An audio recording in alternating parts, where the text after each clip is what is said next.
अघनाशिन्यै नमः ॐ ऐं ग्लौं पूर्वायै नमः ॐ ऐं ग्लौं आग्नेयै नमः ॐ ऐं ग्लौं याम्यायै नमः ॐ ऐं ग्लौं नैऋत्यै नमः ॐ ऐं ग्लौं वायव्यै नमः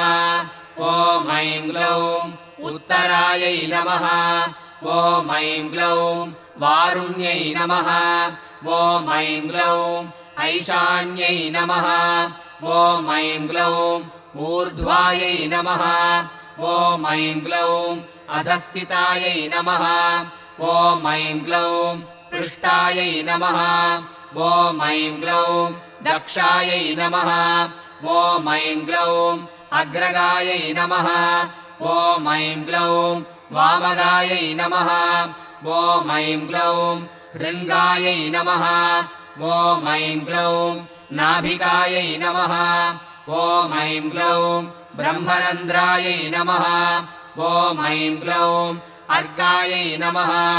ॐ ऐं ग्लौं स्वर्गायै नमः ॐ ऐं ग्लौं पातालगायै नमः ॐ ऐं ग्लौं भूमिगायै नमः ॐ ऐं ग्लौं ऐम्यै नमः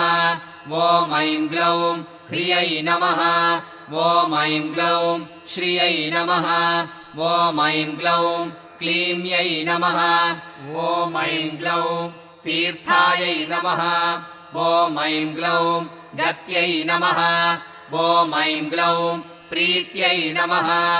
ॐ ऐं ग्लौं त्रियै नमः ॐ ऐं ग्लौं गिरे नमः ॐ ऐं ग्लौं कलायै नमः